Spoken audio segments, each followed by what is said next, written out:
Hi guys, welcome back to my channel. Junior NTR గారిని ఎందుకు ప్రత్యేకంగా ఆయన ఎందుకు టార్గెట్ చేస్తున్నారో అర్థం కాని పరిస్థితి అయితే నెలకొంది. నిజంగా నేను ఎన్నో ఎన్నో విషయాలు, ఎన్నో రకాల ఇన్సిడెంట్స్ చూసిన తర్వాతే మాట్లాడుతున్నాను. జూనియర్ ఎన్టీఆర్ గారి జూలికి కానీ, జూనియర్ ఎన్టీఆర్ గారి అభిమానుల జూలికి కానీ దయచేసి ఎవరు వెళ్ళకండి. వాళ్ళు ఎంత మంచోళ్ళో అంత చెడ్డోళ్ళు. ఎవడన్నా కానీ జూనియర్ ఎన్టీఆర్ గురించి మాట్లాడేది ఎవడైనా కానీ, వాళ్ళకి ఏ బ్యాక్గ్రౌండ్ ఉన్నా సరే, వాళ్ళు ఎంత తోపైనా కానీ వదిలే ప్రసక్తే లేదు. వన్స్ వాళ్ళు ఫిక్స్ అయ్యారంటే ఎక్కడి దాకైనా వెళ్తారు, ఎంత వరకైనా వెళ్తారు అనేది మాత్రం రియాలిటీ. ఆ రియాలిటీలోకి రావాలి. అయితే అసలు ఇదంతా సోదంతా ఎందుకు చెప్తున్నావురా అయ్యా అంటే, నిన్న రెబల్ సాంగ్ మన ముందుకైతే రావడం జరిగింది. ఫుల్ లిరికల్ వీడియో సాంగ్ అయితే రిలీజ్ చేయడం జరిగింది. ది రాజా సాబ్, మన యంగ్ రెబల్ స్టార్ ప్రభాస్ గారు నటిస్తున్న లేటెస్ట్ చిత్రం the Raja Saab movie Sankranti కారక జనవరి 9న ఈ మూవీ మన ముందుకైతే రాబోతుంది. ఈ సినిమా నుంచి ఫస్ట్ సింగిల్ రెబల్ సాబ్ ఫుల్ లిరికల్ వీడియో సాంగ్ అయితే రిలీజ్ చేశారు నిన్న. సో ఈ ఈవెంట్ లో అంటే ఒక థియేటర్ లో వెళ్ళి ప్రొడ్యూసర్స్ అండ్ అలాగే డైరెక్టర్ వెళ్ళి మాట్లాడి మరి ఈ సాంగ్ అయితే రిలీజ్ చేయడం జరిగింది. సో ఈ సాంగ్ రిలీజ్ బానే ఉంది, సాంగ్ బానే ఉంది, అందరూ మాట్లాడిన మాటలు బానే ఉంది. కానీ డైరెక్టర్ అయిన మారుతి గారు మాట్లాడిన మాటలైతే ఇప్పుడు జూనియర్ ఎన్టీఆర్ గారిని ప్రత్యేకంగా టార్గెట్ చేసి మాట్లాడినట్టుగా క్లియర్ గా కనిపిస్తుంది. ఎందుకు? ఆయనేమి చిన్న డైరెక్టర్ ఏం కాదు కదా, ఓకేనా? చాలా మంది అంటే మన మారుతి గారు కూడా చాలా సినిమాలు చేశారు ఇప్పటికీ. ఆయనకి ఒక ఈవెంట్కి వచ్చినప్పుడు, ఒక హీరో సినిమా ఈవెంట్కి వచ్చినప్పుడు ఎలా మాట్లాడాలో తెలియదా? ప్రభాస్ హీరోగా నువ్వు ఒక సినిమాని తెరకెక్కించావు, ప్రభాస్ని పొగుడుతూ మాట్లాడు, లేదా సినిమాని పొగుడుతూ మాట్లాడు, నీ కంటెంట్ గురించి మాట్లాడు, ప్రభాస్ గారి అభిమానుల గురించి మాట్లాడు, టాలీవుడ్ అభిమానుల గురించి మాట్లాడు, సినిమా ప్రేక్షకుల గురించి మాట్లాడు. కానీ ఎందుకు నువ్వు మాట్లాడిన మాటలు ఏదైతే ఉందో అన్నీ బాగానే ఉన్నాయి, కానీ ప్రభాస్ని పొగడాలి అనే ఆతృతలో జూనియర్ ఎన్టీఆర్ గారిని కించపరిచేలా మాట్లాడడం ఏదైతే ఉందో అది చాలా అంటే చాలా దారుణమైన విషయం అని చెప్పొచ్చు. నిజంగా అసలు ఎందుకు? నీ సినిమానే, నువ్వు తీసిన సినిమానే కదా ది రాజాసాబ్ మూవీ. నువ్వు తీసిన హీరో ఉన్నారు కదా ప్రభాస్ గారు, ఆయన గురించి గొప్పగా మాట్లాడు. ఆయన గురించి పొగడాలి, ఆయన్ని పొగడాలి, ఆయన్ని లేపాలి, ఆయన గురించి ఏదో ప్రత్యేకించి మాట్లాడాలి అనే ఆతృతతో మాట్లాడారో, కావాలని చెప్పి మాట్లాడారో నిజంగా అర్థం కావట్లేదు గైస్. ఒక విధంగా చూస్తే కావాలని చెప్పి మాట్లాడినట్టుగా క్లియర్గా కనిపిస్తుంది. ఎందుకంటే ఆ మాటలు కూడా ఎలా ఉన్నాయంటే ఏదో అహంకారంతో మాట్లాడిన మాటలుగా క్లియర్గా కనిపిస్తుంది ఆయన ఫేస్ లో. మీరు క్లియర్గా చూడండి ఒకసారి ఈ క్లిప్ కూడా చూడండి. ఏం కాదు, రీల్స్ వచ్చినా ఏం కాదు, కాపీరైట్స్ వచ్చినా ఏం కాదు, ఛానల్ పోయినా ఏం కాదు, కానీ ఒక్కసారి ఈ వీడియో చూడండి. మీరు ఈ చిన్న క్లిప్ ఒకటి చూడండి. నిజంగా యాక్చువల్గా ఏంటంటే కాళ్ళు ఎగరేసుకుంటారు, ఇట్లా చెప్పలేము. అవన్నీ ఏంటంటే ఈ ఈ ఈ కట్అవుట్కి చాలా చిన్న మాటలు అయిపోతాయి అవి. సినిమా ఎలా ఉంటుందంటే, రేపు సినిమా చూసిన తర్వాత మీకు ఎలా ఉంటుందంటే, మీరు కాలర్లు అది ఇది ఎగరేస్తారు అని చెప్పను, అలాంటి మాటలు నేను చెప్పను. ఆ కట్అవుట్కి ఈ మాటలు చాలా తక్కువ అవుతాయి. ఏం మాటలు అబ్బాయి? అసలు దిమాకుండి మాట్లాడుతున్నారా? ఎందుకు? నీ సినిమా గురించి నువ్వు మాట్లాడు, నీ హీరో గురించి నువ్వు మాట్లాడు, ఎన్టీఆర్ గురించి నీకెందుకు, ఆయన మాటల గురించి నీకెందుకు? అసలు ఆ టాపిక్ ఎందుకు వచ్చింది? నువ్వు కాలర్ ఎగిరేకపో, నీ ఇష్టం అది.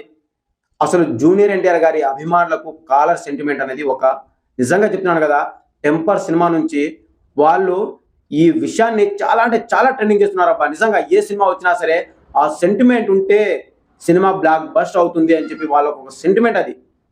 అలాంటి సెంటిమెంట్ని మీరు ఎలా తక్కువ చేసి మాట్లాడతారు? కనీసం ఎలా మాట్లాడాలో కూడా తెలియని పరిస్థితిలో ఉన్నారా మీరు? ఇన్ని సినిమాలు తీశారు కదా, ఇన్ని సినిమాలు తీసిన ఇంత అనుభవం ఉన్న మీరు ఇలా మాట్లాడడం ఎంతవరకు కరెక్ట్?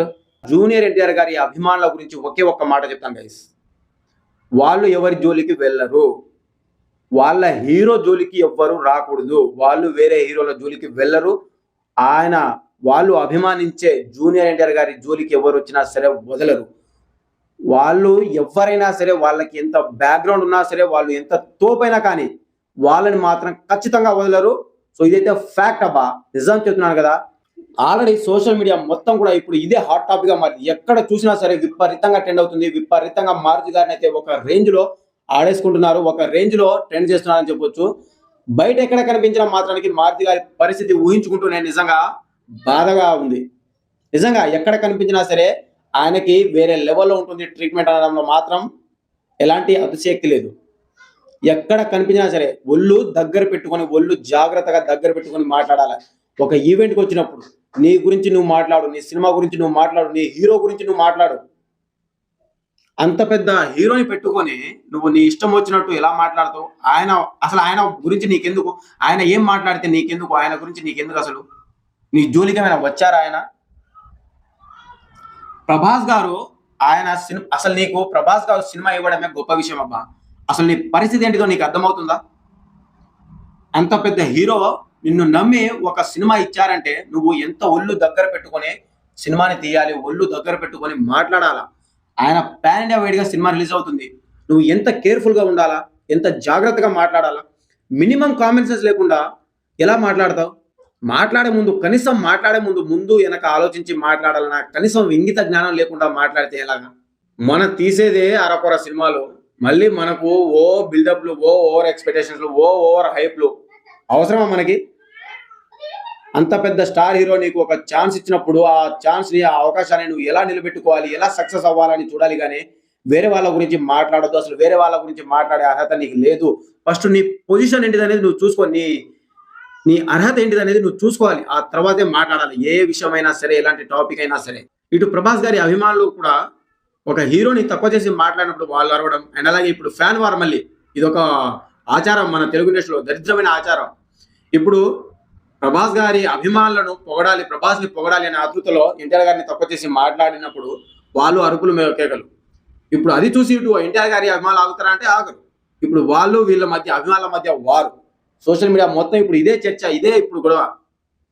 అనవసరమైన మాటలు మాట్లాడి, అసలు సంబంధం లేని మాటలు మాట్లాడి ఫ్యాన్ల మధ్య అనవసరమైన గొడవలు పెట్టడం ఏంటిదో ఇదంతా. ఏదో మారుతి గారిని జూనియర్ ఎన్టీఆర్ గారి అభిమానులు వదలరు. ఇదైతే ఫ్యాక్ట్, రియాలిటీ. ఎక్కడున్నా సరే, ఆయన ఏ బొక్కలో దాక్కున్నా సరే బయటకు తీసుకొచ్చి ప్రెస్ మీట్ ముందు పెట్టి సారీ చెప్పించే దాకా వదిలే ప్రసక్తే లేదు. గట్టిగా పట్టుకొని ఆ మాట ఏదైతే ఉందో ఆ మాటని పట్టుకొని మన జూనియర్ ఎన్టీఆర్ గారి అభిమానులు ఎక్కడ దొరుకుతారా అని చెప్పి ఈగర్గా వెయిట్ చేస్తున్నారు. సో మారుతి గారు కొద్దిగా జాగ్రత్తగా ఉండండి. ఇక మీ ఇష్టం, మీరు చిన్న డైరెక్టర్ కాదు, ఇంత పెద్ద సినిమాని హ్యాండిల్ చేస్తున్నప్పుడు కనీసం ఎలా మాట్లాడాలో కూడా తెలియకుండా మాట్లాడితే ఎలాగబ్బా? సో ఇది రియాలిటీ. ఇక ఎలా ఆడుకుంటారో, ఏంది పరిస్థితి, మారుతి గారి పరిస్థితి ఏంది తెలుసుకుంటేనే నిజంగా నవ్వొస్తుంది, బాధ వేస్తుంది, ఒకవైపు నవ్వేస్తుంది. ఎందుకంటే జూనియర్ ఎన్టీఆర్ గారిని తక్కువ చేసి మాట్లాడొద్దు ఎవడన్నా కానీ, అది మ్యాటర్. సో ఇదిగా సోరల్గా మారుతి గారు ఇలా జూనియర్ ఎన్టీఆర్ గారి గురించి తక్కువ చేసి మాట్లాడడంపై మీ ఒపీనియన్ ఏంటిది? ఇలా మాట్లాడడం కరెక్టేనా కాదా? అసలు మీ ఒపీనియన్ ఏంటిది కూడా కామెంట్ చేయండి. అండ్ అలాగే ది రాజా సాబ్ మూవీ పై మీకు అంచనా ఏంటిది కూడా కామెంట్ చేయండి. అండ్ అలాగే మన జూనియర్ ఎన్టీఆర్ గారి అభిమానులు అసలు మీ ఉద్దేశం ఏంటిది, మీరు ఏం చేయాలనుకుంటున్నారో కూడా కామెంట్ చేయండి. సో ఇదిగా సోరల్గా మరో కొత్త ఇంట్రెస్టింగ్ అప్డేట్ అయితే మీ ముందుకు వస్తాను. And bye bye, see you soon. Thank you.